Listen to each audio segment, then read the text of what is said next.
তো মার্কেটে যেতে হয়, দোকানে যেতে হয়, মানে শপিং এ যান কিংবা ঘুরতে যান, রাস্তায় বের হন, তখন ভক্তরা কিভাবে, মানে আমি যেটা বলছিলাম যে টেলিভিশনে দেখে খুব মুডি রাগী মনে হয়, ভক্তদের কি সেরকম একটা ভয় দেখতে পান নাকি তারা? না, আমার ভক্তরা খুবই ভালোবাসে আমাকে। তবে এখন সমীহ করে, এখন ভালোবাসার সাথে একটু সম্মান করে কাছে আসে না। অন দ্য আদার ডে আমি দেখলাম যে একটা ছেলে স্মোক করছিল। কত বয়স হবে, 23-24। ও আমাকে দেখে তাড়াতাড়ি সিগারেট লুকিয়ে ফেললো। তখন বুঝলাম যে আমার বয়স হয়ে গেছে এবং আমি খুবই মুগ্ধ হলাম আর কি। আচ্ছা, একটা গল্প আছে, আপনার মনে আছে কিনা জানি না, আপনি বলেছিলেন আমাকে, আমার সামনে ফোনটা ইনফ্যাক্ট এসেছিল, ওই যে একজন যশোর থেকে ফোন করেছিল, তার একটা ছেলে হয়েছে, তার নামটা আপনি রাখবেন। হ্যাঁ, এটা আমার সামনে ফোনটা এসেছিল। প্রথম ফোন করে বললো যে আমি আপনার ভক্ত। তো আমি বললাম যে হ্যাঁ বলেন। বললো যে না, আপনি আমাকে তুমি করবেন, আমি ছোট। আমি হ্যাঁ বলো। বলে আমি প্রেগনেন্ট। তো আমি হতভম্ব, আমি কি বলবো, আমি বললাম তুমি প্রেগনেন্ট, মানে কোনোভাবে তো আমি দেয় না সেজন্য। তো এরকম আমি চুপ করে আছি। বললো কি যে আমার সন্তান হবে আগামী 2 মাসের মধ্যে। তো আমরা হ্যাঁ ঠিক আছে। বলে যে আমরা কিন্তু জানি না আমার ছেলে হবে না মেয়ে হবে। আর সেটা ভালো। বললো যে আমি চাই যে আমার সন্তানের নামটা আপনি রাখবেন। তো আমি বললাম আচ্ছা ঠিক আছে রাখবো। তারপর তো তোমার সেটের মধ্যে ফোন আসলো। হ্যাঁ, আমাদের সেটে ফোন এসেছিল। আমার এই লিংকটা আনার কারণটা হচ্ছে যে এই যে একটা মানুষ, তার সবারই কিন্তু একটা স্বপ্ন থাকে, তার সন্তানের নাম রাখবে, অনেক ধরনের প্রিপারেশন থাকে, সে আপনার কাছে জিজ্ঞেস করেছে নামটা রাখা, মানে তখন কিরকম লাগে? দর্শকদের যে এই ধরনের উদ্ভট ভালোবাসা, আরো অনেক ধরনের, মানে কিরকম উদ্ভট মানে পরিস্থিতিতে ফোন আসে তুমি কল্পনা করতে পারবে না, সেগুলো বলাও যাবে না তোমার। এবং ভালো লাগে যে আমি ওর বলে দিই আমি কিন্তু ডাক নামটা রাখবো, আসল নামটা তোমরা রাখবে। আচ্ছা, আমি এরকম অনেকের নাম রেখেছি। ওকে দর্শক, এই পুরো ইনফরমেশনটা ছিল আমার জন্য একেবারেই নতুন এবং আমার মনে হয় আপনাদের জন্য নতুন। অনেকের নামই রেখেছেন ফরিদি ভাই, নতুন একটা ইনফরমেশন পেলাম। এবার বলেন, প্রেম শব্দটার অর্থটা কি আপনার কাছে? প্রেম যে একটা ছেলেতে মেয়েতে হবে আমার কোনো কথা নেই। তুমি হয়তো বাড়িতে একটা গাছে পরিচর্যা করো, তার সঙ্গে তোমার প্রেম হতে পারে। বা তুমি একটা কলমটা তোমার পছন্দ, তাই না, ওইটা প্রেম। আমি উদাহরণ দিই তোমাকে। ধরো তোমার একটা কলম আছে, তুমি ট্রাভেল করছো ট্রেনে বা প্লেনে, সেম একটা কলম তুমি যদি আরেকটা লোকের কাছে দেখো, তুমি কিন্তু তার সঙ্গে এক ধরনের ইন্টিমেসি ফিল করবে। প্রেমের ব্যাপারটা অনেকটা এইরকম। প্রেমের মধ্যে কোনো স্বার্থ থাকতে পারবে না এবং প্রেম মানে একজন আরেকজনকে কেয়ার করবে, তাই না। প্রেমের দুজন মানুষের মধ্যে যে প্রেম, সে প্রেমের ক্ষেত্রে সবচেয়ে বেশি ছাড় একজন আরেকজনকে দেবে। কম্প্রোমাইজটা থাকতে হবে। হ্যাঁ, কম্প্রোমাইজটা থাকতে হবে, রেসপেক্টটা থাকতে হবে, আর ভালোবাসা তো মাস্ট। ভালোবাসা তো থাকতে হবে। তো বন্ধুত্বটা তাহলে কি? বন্ধুত্ব হচ্ছে এমন একটা জিনিস যে তুমি তোমার স্বামীর সঙ্গে যেটা শেয়ার করতে পারো না, বাবা মার সঙ্গে বা ফ্যামিলির সঙ্গে শেয়ার করতে পারো না, সেটা তুমি তোমার বন্ধুর সঙ্গে পারো। বন্ধুত্ব হচ্ছে এরকম একটা জায়গা। আর বন্ধুত্বের তো কোনো বয়স নেই। বন্ধুদের কোনো বয়স নেই। আর বন্ধুরা কখনো ছেড়ে যায় না। পৃথিবীতে সবাই চলে যাবে। আমার মেয়ের বিয়ে হয়ে গেলে কিছু সে আমাকে ছেড়ে চলে গেছে। সবাই ছেড়ে চলে যাবে, বাবা মরে যাবে, মা মরে যাবে, কিন্তু বন্ধু কখনো হারায় না। আমরা যে নতুন আমি ইরেশের একটা নাটক করে আসলাম কিছুদিন আগে কক্সবাজারে। ওখানে এই সংলাপটা পড়ে আমি খুবই মুগ্ধ। আমি ইরেশকে বললাম যে তুমি এরকম চমৎকার সংলাপ লিখেছ। ইরেশ জাকিরের লেখা। আচ্ছা, তো ওখানে সংলাপ ছিল যে সবাই চলে যায়, তখন আমি বলি শুধু বন্ধুরা ছাড়া।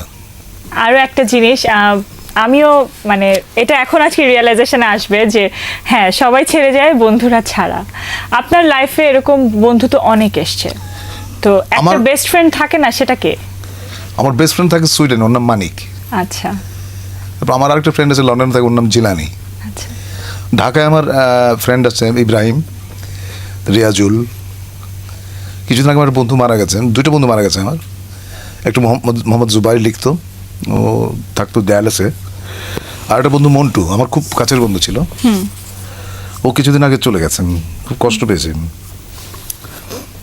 তো এই যে বন্ধুর মানে অভাব তো ফিল করেনি, যে বিদেশে আছে যে 2জন বন্ধু, তো তাদের সাথে কি মানে যাওয়া হয়, তাদের সাথে দেখা করতে? হ্যাঁ, আমি স্টকহোম গিয়েছি এই পর্যন্ত 6 বার, শুধু বন্ধুর সাথে দেখা করার জন্য। মানুষ জিজ্ঞেস করে কি প্রোগ্রাম আসছেন, আমরা যে বন্ধুর সঙ্গে দেখা করতে আসছি, ওর হতভম্বন তাকিয়ে থাকে। আচ্ছা, এই যে কাজের সুবাদে অনেক বিদেশে ভ্রমণ হয়েছে, দেশের বিভিন্ন জায়গায় কাজ করা হয়েছে, সবচাইতে ফেভারিট স্পট কোনটি? স্টকহোম। স্টকহোম। সেটা কি শুধু বন্ধুর কারণে নাকি আসলে না, জায়গাটা শহরটাই খুব সুন্দর? গোছানো, আচ্ছা খুব সুন্দর শহর। আচ্ছা, 18টি ব্রিজের উপরে টোটাল স্টকহোম সিটি। আমার আরো অনেক প্রশ্ন জমে আছে, প্রশ্নের এই ঝুলিটা আছে, তো আমি আবারও ফিরে আসবো, একটা ছোট্ট ব্রেক নিয়ে আসি। দর্শক, এই মুহূর্তে নিচ্ছি ছোট্ট একটি ব্রেক। কোথাও যাবেন না, আর একেবারেই চ্যানেল সোয়াপ চলবে না। তার কারণ হচ্ছে আমার কাছে এত এত প্রশ্ন আছে। ফিরে আসছি প্রশ্নগুলো নিয়ে। যেভাবে কাপড় পরতে আমার ভালো লাগে, দ্যাট ইজ মাই স্টাইল, যা আমি কখনোই শার্ট ইন করি না। আবারও ফিরে এলাম, আমন্ত্রণ জানাচ্ছি আরও একবার বাংলা ভিশনের পর্দায় লিজা এন্ড মেহেদি আমার আমিতে। কথা বলছিলাম হুমায়ুন ফরিদির সাথে। এবার একটা প্রসঙ্গে আসি, সেটা হচ্ছে যে এখনকার জেনারেশনে যারা অভিনয় করছে, আমি নিজের কথাও বলবো, যে মঞ্চের কথা বলছিলেন যে তুমি যদি কখনো মঞ্চে অভিনয় করো তাহলে বুঝতে পারবে। তখন মনে মনে মনে হচ্ছিল যে ইস, যদি মঞ্চে অভিনয় করতে পারতাম। জানি হয়তো সেটা সম্ভব হবে না, কারণ সময় আমাদের এখন যে মেকানিক্যাল না, একটা তোমার লাইফ। কেন মনে হচ্ছে হবে না? তুমি অ্যাট লিস্ট একটা গিভ এ ট্রাই। হ্যাঁ, সেটা আমি অনেক চেষ্টা করেছি ভাই। যেটা হয় যে আমরা এখন খুব মেকানিক্যাল লাইফ মানে লাইফটাকে লিড করি না, যে খুব ব্যস্ততা, সবসময় অনেক কাজ, অনেক বেশি। আমার কেন জানি মনে হয় আমাদের চাওয়াটা অনেক বেশি, আমরা কতটুকু দিতে পারছি সেটার থেকে আমাদের চাওয়াটা অনেক বেশি। দেখো, চাওয়া বেশি হলে তুমি ঠকবে, কষ্ট পাবে, দুঃখ পাবে। চাওয়া বেশি থাকতে নাই, সেটাই আমি আসছি। কোনো জিনিসই কিন্তু আটকে থাকে না, জি। জীবন তার মতো করে চলবেই, কোনো কিছু আটকে থাকে না, নাথিং। সেটাই বলছিলাম যে এই জেনারেশনের যে নতুন অভিনেতা অভিনেত্রীরা আছে, তাদেরকে মানে আমরা তো ডেফিনেটলি আইডল হিসেবে মানবো আমাদের সিনিয়র কাউকে, যে একদিন দর্শক কিংবা পুরো মানুষ আমাদেরকে এভাবে যে বলেন না যে শুধুই ভালোবাসা, স্বার্থহীন ভালোবাসা, এরকম ভালোবাসা আমরাও পাবো। তাদের উদ্দেশ্যে কি বলবেন? মন দিয়ে কাজ করো, ফাঁকি দিও না। আর মন দিয়ে কাজ করো, মন দিয়ে কাজ করাটা ইম্পর্টেন্ট। ডেডিকেশন সব মানে তুমি প্রথম হচ্ছে না বুঝে কাজ করো না। তুমি যে শটটাই দাও না কেন সেটা বুঝে দাও এবং মন দিয়ে কাজ করো। দেখো, সাফল্যের প্রথম হচ্ছে পরিশ্রম, একাগ্রতা।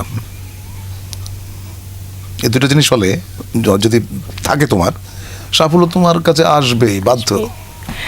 অভিনয় ক্ষেত্রে মানে একটা প্রজেক্টে কাজ, যেমন নাটক, সিরিয়াল, সিনেমা, যেটাই হোক না কেন, সেখানে কাজ করার ক্ষেত্রে কি মনে হয় যে কোন জিনিসটাকে প্রাধান্য দেওয়া সবচেয়ে বেশি? মেকার নাকি স্ক্রিপ্ট, নাকি আমার কতটুকু ওখানে প্রিভিলেজ আছে, আমার কতটুকু ওখানে ভ্যালু আছে, সেটা? অল অফ দেম, সবকিছুই। ধরো স্ক্রিপ্টটা খুব ভালো, ডিরেক্টর ভালো না, ওখানে কাজ করার কোনো লাভ নেই।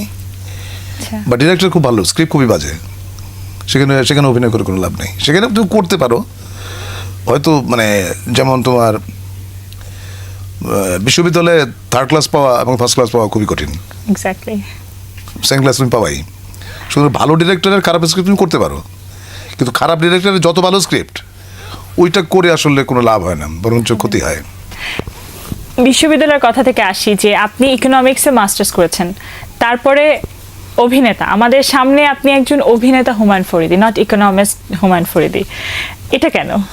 ইকোনমিক্সে আমার কিচ্ছু মনে নেই, আমার শুধু সেইজ ল মনে আছে, আচ্ছা। Supply creates its own demand. এছাড়া ইকোনমিক্সের কিচ্ছু মনে নেই আমার। আমি বেসিক্যালি তো অভিনেতা হতে চেয়েছি, আমি যখন ক্লাস 9-এ পড়ি তখন থেকে, এবং অভিনেতা আমি হয়েছি বা হওয়ার চেষ্টা করছি। যতদিন বেঁচে থাকি অভিনয়টা করতে চাই। আর হুমায়ুন ফরিদি যদি অভিনেতা না হতেন তাহলে কি হতেন? আই ডোন্ট নো, কি হতাম বলে তোমার মনে হয়? ইকোনমিস্ট হতে পারতেন না ডেফিনেটলি। আমার কাছে মনে হয় যে ব্যবসায়ী হতেন। ব্যবসা আমাকে দিয়ে হবে না, আমি বুঝি না জিনিসটা। আই ডোন্ট আন্ডারস্ট্যান্ড মানি। টাকা সম্পর্কে আমার খুব ভালো ধারণা নেই, যদিও as a student of economics আমার এটা বলা উচিত না, বাট আমি টাকাটা খুব ভালো বুঝি না। আমি জীবনে প্রচুর টাকা আর্ন করেছি, প্রচুর। তুমি কল্পনা করতে পারবে না কত টাকা আর্ন করেছে। কিন্তু আলটিমেটলি যে টাকা আর্ন করে যে মানুষের যে একটা প্ল্যানিং থাকে, সেটা কখনো ছিল না। আমি তো অনেক দূরবর্তী প্ল্যান করতে পারি না। আচ্ছা, আমার খুব শর্ট টার্ম প্ল্যান, আগামী 2 মাস কী করবো, এর বেশি না। এবার একটা জিনিস জিজ্ঞেস করি, স্বপ্ন তো দেখতে ডেফিনেটলি সবারই ভালো লাগে এবং খালি চোখে অনেকে স্বপ্ন দেখে। স্বপ্নের রং কি আপনার কাছে? স্বপ্নের রং, সবগুলো রঙই তো স্বপ্নের। স্বপ্নের সব রং। এবার আরেকটা প্রশ্ন, হুমায়ুন ফরিদি কি এক্সট্রোভার্ট নাকি ইন্ট্রোভার্ট? এক্সট্রোভার্ট। এক্সট্রোভার্ট। হুমায়ুন ফরিদির সবচাইতে প্রিয় খাবার কি? মাছ। মাছ, কি মাছ? এনি ফিশ আদার দেন বোয়াল, হ্যাঁ। কালীবাউস, পুঁটি। রান্না করতে পারেন? হ্যাঁ। তাই? আবার নিজে রান্না করে খাওয়া হয়? হ্যাঁ, মাঝে মাঝে করি। আচ্ছা। এই গরমের জন্য করতে পারি না, শীতকালে রান্না করি। আচ্ছা। আর যখন কাজ থাকে না, যেমন শুটিং নাই কিংবা কোনো কাজ নাই, তখন বাসায় বসে সবচেয়ে প্রিয় কাজ কোনটি? সিনেমা দেখা। সিনেমা দেখেন। আচ্ছা, সিনেমা দেখেন। আপনার প্রিয় অভিনেতা অভিনেত্রী কারা? গোলাম মুস্তাফা, আচ্ছা। তারপরে ধরো আমাদের শতাব্দীকে আমার খুব পছন্দ, আচ্ছা। তারপরে মিলনকে ভাল লাগে, আসলে সবাইকে ভাল লাগে। সবাই অত্যন্ত চমৎকার কাজ করে, মাঝে মাঝে খুব খারাপ কাজ করে। এটা আমার মনে হয় সব অভিনেতারই করে। প্রত্যেকটা আর্টিস্টের একটা আইডল থাকে, তো আপনার আইডল কে ছিল যখন আপনি অভিনেতা হতে এসেছিলেন? দিলীপ কুমার। দিলীপ কুমার। দিলীপ কুমার কোন জিনিসটা ভালো লাগতো? অভিনয়। আর মানে একটা জিনিস আমি খুব হতাম যে ওরকম একটা মিনমিনে গলা তার, সে কি করে মানে ভারতবর্ষের এতগুলো মানুষের মনের মধ্যে জায়গা করে শ্রেষ্ঠ নিল। জায়গাটা করে নিল, এটা আমার কাছে খুবই অবাক লাগে আমার কাছে। আচ্ছা, হুমায়ুন ফরিদি কি stylish? I am stylish in my own way. কে? আচ্ছা, তো স্টাইলের সংজ্ঞাটা কি? শুধু ওন ওয়েতে স্টাইলিশ হলে সে স্টাইলিশ, এটাই? স্টাইলটা হয় কি, স্টাইলটা আমি যেটা বিশ্বাস করি, দেখো স্টাইল বা ফ্যাশন হ্যাঁ। এটা আমার বিষয় না, এটা আমি ভালো বুঝিও না। আমি যেটা মনে করি যে যেভাবে কাপড় পরতে আমার ভালো লাগে, দ্যাট ইজ মাই স্টাইল। যে আমি কখনোই শার্ট ইন করি না, আচ্ছা। খুবই কম, রেয়ার। তবে আমি হাতের কিন্তু এইভাবে গুছিয়ে কিন্তু গুটিয়ে রাখি না। আচ্ছা। এটা তুমি আমার স্টাইল বললে স্টাইল না বলে না, কারণ আমি ওই রকম অতক্ষণ সময় ধরে ভাঁজ করে করে ওই সৌন্দর্যের আমার মনে হয় যে খুব একটা প্রয়োজন আছে। দর্শক, এই মুহূর্তে নিচ্ছি ছোট্ট একটি ব্রেক। কোথাও যাবেন না, আর একেবারেই চ্যানেল সোয়াপ চলবে না। তার কারণ হচ্ছে আমার কাছে এত এত প্রশ্ন আছে, ফিরে আসছি প্রশ্নগুলো নিয়ে। দেখো, অভিনয়টা আমার কাছে ইটস লাইক এ প্রেয়ার। এটা আমার কাছে প্রার্থনার মতো একটা জিনিস। আবারও ফিরে এলাম, আমন্ত্রণ জানাচ্ছি আরো একবার বাংলা ভিশনের পর্দায় লিজান মেহেদি আমার আমিতে। কথা বলছিলাম হুমায়ুন ফরিদির সাথে। আচ্ছা, এবার আমরা আরেকটা প্রসঙ্গে আসি, সেটা হচ্ছে আবৃত্তি। আপনি আবৃত্তি করেন অনেক ভালো। আমি আবৃত্তি করি, আসলে আবৃত্তি আমার বিষয় না। আবৃত্তি শুনতে পছন্দ করি, বন্ধুদের সঙ্গে করতে পছন্দ করি। আচ্ছা। কিন্তু আবৃত্তি যে একেবারে ক্যাসেট করবো প্রতি বছর ওরকম না। আচ্ছা, এবার আমরা শম্ভু মিত্র এবং গোলাম মোস্তফা সম্পর্কে একটু জানতে চাইবো। গোলাম মুস্তাফা তো ওনার মতো মানুষ আমি খুব কাছ থেকে দেখেছি, তো ওনার মতো মানুষ বলতে পারছি আমি ওনার মতো হতে চাই, হয়তো এই এক জীবনে পারবো না আমি। উনি যেমন জ্ঞানী, যেমন বিচক্ষণ, যেমন রসবোধ তার, এবং মানে পৃথিবীর এমন কোনো বিষয় নাই যে উনি জানেন না। ধরো আমি একটা বিপদে পড়ে গেলাম বা আমি একটা শব্দ খুঁজছি, তাকে ফোন করলাম, ফোন করে বলার পরে উনি বললেন যে বিষয়টা তো আমি জানি না, দাঁড়াও দেখছি বলে আধা ঘন্টা পর ফোন করে পুরো জিনিসটা বলে দিলেন। ওটার সঙ্গে রেফারেন্স হিসেবে আর যা যা দরকার সব বলে দিতেন সবকিছু। আমার একদিন হঠাৎ মনে হলো, আচ্ছা তুমি কি পাপের ইংরেজি কি? সিন। সিন। কিন্তু পুণ্যের ইংরেজি কি জানো? আমি তুই হয়ে গেলাম, তো আমি ফোন করলাম মুস্তফা সাহেবকে রাত্র 11টার সময়। আমি বলছি, বাবা পাপ ইংরেজি সিন? বললো যে হ্যাঁ। বলে পুণ্য ইংরেজি কি? উনি বলেন পাইটি। পাইটি? হ্যাঁ, মানে পাইটি মানে বলেছে he is a pious man. আচ্ছা। উনি ধার্মিক লোক। ওইটা হচ্ছে অ্যাডজেক্টিভ, এটা যখন নাউনে আনবা তখন একটা পাইটি হবে। কোন জিনিসটা, কোন মানে ইয়েটা আপনার খুব বেশি মনে পড়ে? ওনার অভিনয়, ওনার ব্যক্তি জীবন, ওনার ধৈর্য, ওনার আবৃত্তি, ওনার আসলে ওনার সবই, পুরোটাই। আচ্ছা, এবার শম্ভু মিত্র সম্পর্কে একটু জানবো। শম্ভু মিত্র তো উনি তো একটা বিশাল ব্যক্তিত্ব। তো ওনার সঙ্গে আমার পরিচয়, আমরা যখন থিয়েটার করতে গেলাম কলকাতায়, তখন তো একদিন ওনার বাসায় গেলাম, মানে ওনার কাছে অ্যাপয়েন্টমেন্ট চাইলাম যে আপনার বাসা, বললো যে তুমি বুধবার দিন বিকেল 4টায় চলে এসো। তো আমরা 3টার সময় গিয়ে চলে গেছি, ওখানে গিয়ে তো ঘুরছি ফিরছি, কখন 4টা বাজবে। তারপর ফুল কিনে চলে গেলাম। উনি রজনীগন্ধা খুব পছন্দ করতেন। তারপর কথা হলো, কি হলো, তারপর এক ধরনের কি বলবো, বন্ধুত্বের একটা সম্পর্ক হয়ে গেছিল।